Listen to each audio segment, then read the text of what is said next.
Chapter 3. That first raid of ours, as Ton jokingly called it, was enough for us for weeks, but it didn't remain the last one.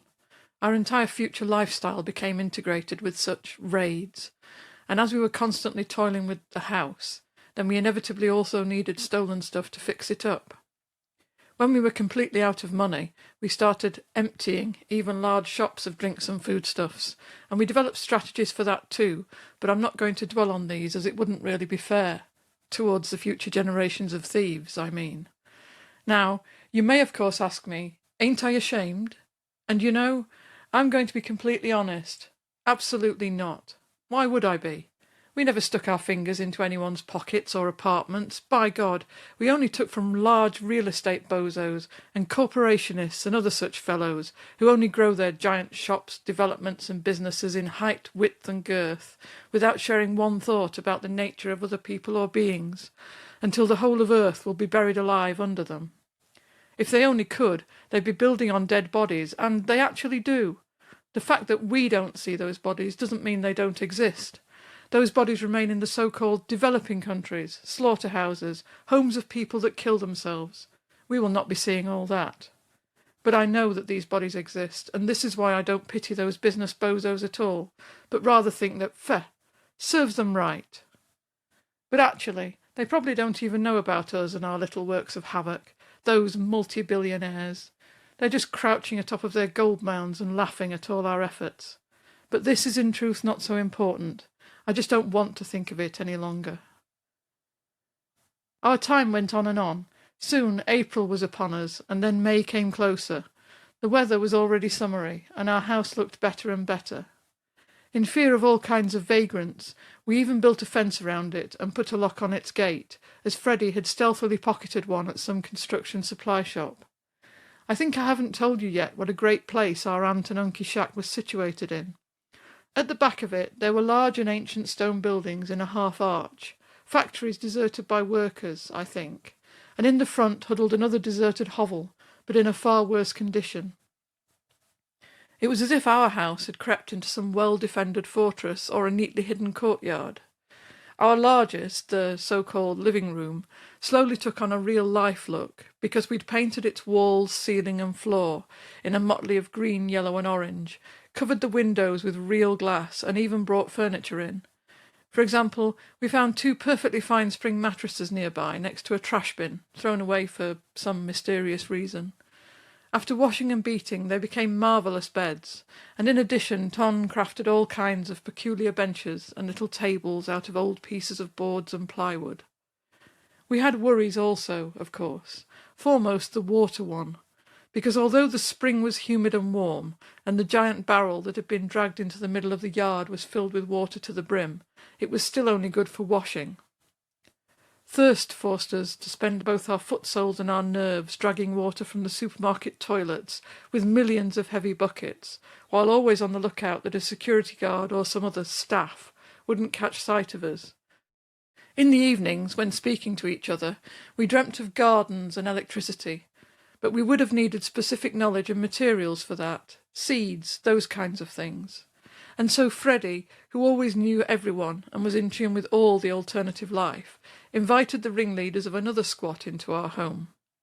Their social centre, as they called it themselves, had been running for over a year already, and the house was fully fixed, solar panels and a self-made wind generator gathering electricity on the roof, a heating pump warming the rooms during winter, and, in some way that we did not understand, even access to water had been created. In a word, a tip-top operation. I remember that Agnes and all of us were pretty excited that day, as none of us, except maybe Freddie, had spoken to nearly anyone but our gang for 2 months. We were even a bit afraid of that visit, because Freddie had told us of the strict rules that governed life at the other squat. In his words, a lot of straight edges lived there, and due to that, all kinds of whining, smoking and other fun was altogether forbidden. We weren't the greatest drunks in the world either, but all kinds of rules and prohibitions always made us cautious, and that's why we were worried that some especially harsh and strict types were going to visit us from the neighbouring squat, as we jokingly called it. Luckily, it became apparent that things weren't nearly so bad. Their names were Andreas, Janus, and Christel, and I fell in love with them on first sight, especially with Andreas, who was dressed in black from head to foot, had black hair and black round glasses, which he never removed, although the room was dim. We had no electricity, and come night time we just constantly burned candles, although we didn't always have those either. The 7 of us sat on the carpet Fred had bought, on the beds and on Ton's benches, and drank tea made from blackcurrant leaves. Agnes had brought kilos worth of those leaves from home, back when we escaped, and so we slurped the infusion boiled from them through long days and nights, especially when there was nothing to eat. If we happened to have sugar, then we always added that white and sweet death to the tea in excess, so that it almost became candy. Although the guests weren't harsh or strict like we had at first feared, their talk of various dangers still made our toes curl. Or as Andreas said it, mean wolves tend to gather around squats. This kind of talk was new to us, as we knew to fear no one but cops or random drunks, and we didn't think about them a lot either. So that's why Andreas's words had a chilling effect. Well, we've thought about it a bit, I said then. We even built a fence around the house to improve safety. Andreas gave a sharp nod with his black head, so the glasses fell down for a bit and revealed a pair of shining eyes, but then he declared that this is not enough. Do you remember what happened in front of the R-Bar a few years ago? We nodded mutely. Of course we remembered. I was the only one of the gang to stay at home that day, because I didn't have the money for the concert or something. So I was delving into some book when the phone suddenly started ringing, and the next moment I heard Fred's excited voice next to my ear. It became apparent that I simply must take my legs out from under my stomach and move my ass in front of R. That's where the concert took place, which I couldn't attend, and punks and hippies from all over the country were gathering there. And now, as Freddie was fiercely explaining, the boneheads had blockaded the door to the bar. "Get it, Maria! We can't get out!" His shouting reached me via the electromagnetic waves, and it dawned on me immediately that under us he meant himself, Ton, and Agnes. The latter was just a child back then. It was a miracle she was even let in. But Freddie was still shouting, "Get here right away, and bring a decent mallet with you. All our friends are on their way, and they all have mallets." I went, of course, although without a mallet, because I have, pitifully, always preferred more peaceful measures. But when I got there, the situation had already calmed down. The boneheads were still lurking nearby and staring at the Mohawks or other greasers, sometimes roaring something unintelligible in that troll language of theirs, but the greater danger had passed. I learned that somebody had still called the cops, even though several anarchists looked down on it because their ideal is complete independence from both our and every other damn state. Anyhow, in the end someone had called them anyway, and they did indeed appear, although none too abruptly. Of course, none of the boneheads were taken away, but the gathering still dissipated when the coppers arrived. This incident was one of my first exposures to the skinhead jerks, and I realised for the first time that the Estonia of their vision did not like us for some reason. Or was it the other way around? Anyhow, I wouldn't like to find these kinds of thugs outside my home door, so it left a rather sour taste in my mouth when Andreas started discussing that possibility. What went down in front of R may repeat itself at your own home in a far worse manner if some skins should catch wind of this. "But they won't," Agnes squeaked terrifiedly. "We've kept everything so secret." And while stretching the "so," she stretched her arms out wide. "That doesn't count." Christel, who was reclining next to Andreas on the carpet, opened her mouth now. "We always think and hope that all goes well, and honestly, I also hope the same with all my heart. But the truth is that if someone takes too much notice of your comings and goings, then the skins might be here soon enough and pronounce justice." Her mouth trembled with disgust there. "Pronounce their so-called justice, which means, no more nor less, than beating you out of this house in the concrete sense." That kind of talk made everyone's mood bad, as we'd seen several times ourselves how brutally the giant skinheads communed with the likes of us. And although Christel consoled us that the probability of the squat's discovery was less than 10%, the fear still persisted. "By God, we don't want to make you panic," said Andreas finally. "We just want you to be ready for such events, just in case, and get yourself some pepper spray or something like that. By the way, I did take some cans while thinking of you. Let them be, so to say, salt and bread. And the boy took 3 bundles out of his bag while snickering, throwing the first into my lap, the second into Ton's, and the third into Fred's. Agnes sulked at that, of course, but rather modestly. The other thing is, you should come up with an emergency exit of some sort. An emergency exit, Freddie repeated dim-wittedly. Exactly, Andreas assured. In the case of both cops and boneheads, some sort of back door or window should be prepared by which one could slip out unnoticed in case it should get too hot inside. Freddie nodded thoughtfully and looked at me, his mouth turning into a sad line. It's true that it was only then when we started thinking about how simple it was for us to lose everything, to lose our entire home. Before, we'd joked about these subjects, and sometimes even had some more heated discussions, but no one had yet said, in full seriousness, to either themselves or to the others, that, listen, it is entirely possible that someone will lift you out of the house without notice and put you in a cell as well to boot, just like that, and at any time. It was the first time we had to admit to ourselves, this house actually belongs to someone else, friends. Despite that we lived in it at the moment, put all our power into fixing it, and loved it more and more as our real home, it meant nothing when the house actually belonged to another, although that other probably already had a place in which to live in peace. The world sure is a strange place. When Andreas, Janus and Christel finally got to going home, after the discussions that had taken long hours, there was a sting in my heart and fear gagging my throat that when they leave now, we'll be completely alone and helpless, and whoever may come and reduce us to dust. All of a sudden I felt how young and slight all the 4 of us were, and how many different dudes there were in that dirty capital that would beat losers like us up if they only could, and in a way that the ground would be black from blood. But Andreas consoled us and promised that we would stick together down the line, so despite fear we also had some newfound confidence, knowledge that we were no longer alone in the world, and that kindred spirits were living in that very town, on whom we could count come trouble. And do you know that some time after that visit we also named our home like the neighbouring squat had done, although you might find it too base and childish, but so what? We liked it, though. Our squat was called Utopia, and we painted it on the house wall in large white letters, so that all possible intruders would know. Not just dreamers live here, but real dreamers.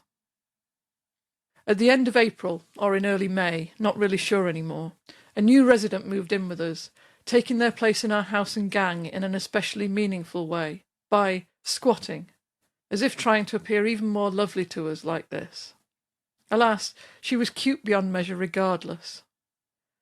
It happened on another day full of pouring rain that forced everyone to halt all outside work and to gather in the dry and now even cosy embrace of the rooms. I was lying on a bed in the living room with Fred and Ton. The other 2 were staring at the ceiling. I was reading some novel aloud. It was a sleepy type of piece, which vanished like some startled animal from the house, because a harsh shriek sounded from the attic, and after that a coarse and elephantine trample. Freddie got up on the rumble bravely, but at that moment Agnes appeared in the doorframe, eyes round and wet from fright. "Imagine this," she babbled. "I'm looking for a nice piece of board, and suddenly I see a pile, just a pile and nothing else. You know, this is all just too much." Agnes hid her face into her hands with despair and groaned. "What kind of pile?" Freddie asked with surprise, while staring towards the stairs with a weird look. "What is it again?" Agnes just waved off Fred's question and said nothing, so the 3 of us went upstairs and tried to find out what had upset our youngest so. It became apparent that someone had done a little dirt between the board chunks that had been piled up under the roof, as Ton so fittingly expressed it. And after pushing Agnes a bit, we learned his general opinion, that the pile was a symbol of rats that had moved in. In truth, as we soon learned, some entirely other type of animal had moved in, although she was also wretched and skinny like a rat. "I'll catch that rat," Ton consoled Agnes, and climbed all alone into the attic chamber with just a piece of rope and an empty tuna can, in which but a few fish scraps remained. After some time we saw him downstairs again, and with a satisfied smile he assured us that he'd practically got the bastard already. And so it was. After a few hours, the bastard snuck into the tiny attic chamber through the broken window and prepared to take a nap between the boards when some sweet and savoury, one could say a scent fitting for gourmets, misled her, coaxing her right into a worn wooden box which appeared completely safe. Lustfully, the intruder followed the call, but her surprise must have been great and terrible when the door-hole of the pleasantly-smelling little box turned into a wall all of a sudden, and a great scary thump sounded right next to it. The bastard got scared and forgot the fish can completely, trying to use her sharp claws to scrape out a new exit. But already the startling steps sounded from afar, and in the next moment we had gathered around her little prison, though Agnes was a bit further away, as she assumed we'd caught some rather wicked animal. When Ton joyfully exclaimed, "That's a proper cat!" Agnes's fear was gone in a single moment, and she launched towards the cage as if spring-shot, her thin lips already curving forward to lisp various namby-pamby phrases. "It is," the little girl now said in a singing voice. "What a cutesy kitty cat!" The cutesy kitty cat had pressed herself into the farthest corner of the cage and stared at us from there with frozen eyes enormous from fear, mouth a bit ajar, and yellow fangs glowing against the background of the pink tongue, as if signalling that the first unscrupulous disturber would feel them in their arm in a sharper way also. Agnes's sing-song voice was answered with a vague but angry hiss. "That's no cutesy kitty cat," Freddie whined. "That's a horrible wild beast. I'm afraid it's going straight for Agnes's throat when we let it loose." "Won't too," Agnes argued back resentfully. "Neither my throat nor any other, though yours might deserve it for that kind of talk." "Come on now," Ton tried to calm the others. "I believe that our throats are safe, though our arms might be less so." "What are we going to do then?" I inquired. "We can't keep her in a cage." "Keep?" Freddie shouted theatrically, while looking at the hissing, bristling kitty cat as if he'd fallen in love. "Who said anything about keeping? Can't we barely feed ourselves?" Agnes's cheeks went aflame to that, and she stared at the boy angrily. "You want to throw it back into the street, is that it?" she shrieked. "Just look how skinny and wretched it is. Do you know how many homeless cats there are in Estonia alone? And that's all because of people like you, who won't accept the least bit of responsibility." "Look at you!" Her words got Freddie irritated in turn. "Keep this beast then, if you have an excess of responsibility, but then also sleep with it in the attic, please, because I don't want my throat to be gnawed through while I'm asleep, thank you very much." And to answer those last words, which cut the air with that enthusiasm so characteristic of him, an especially mean and raspy hissing sounded from the box, so that for one moment everybody froze from fright. But when it became clear that the cat had not grown 5 times in size, but remained a little, albeit rather mean, kitty, the argument continued with its former intensity. Finally, we decided to try to domesticate the cat at any cost, as it was clearly feral, born on the street, and incapable of hoping the least good thing from humans. The first 2 days the kitty lived with us, we didn't raise the lid of her box for a moment. We didn't even feed her, only pouring water in between the boards to her little tin can. Ton had read somewhere that being forceful with feral pets is nothing but good in the beginning, although Agnes was strongly against it to start with, hiding her head anxiously in the pillow when the little cat cried in its prison. You may be surprised that a little cat, and it was truly young, maybe 5 or 6 months old, could scare us so, but that would mean you haven't seen a feral kitten in your lifetime. It was plain to see that the little animal's life had begun in some manhole, apartment house cellar, or just some abandoned shack, the same kind she later picked for her residence, and she had surely been born at a very wrong time, in the rainy and windy end of autumn, or even in the early winter. I can only imagine how hard it must have been for her, with all those brothers and sisters, whose only crutch in this world was a wretched, scrawny cat-mother, with frozen kidneys, a wispy coat, and runny eyes. By God, it had to be hard for her, because I've seen for myself how people go by smaller and larger street cats as if they were nothing. They are not far from stepping right on their backs and brains with their heavy boots.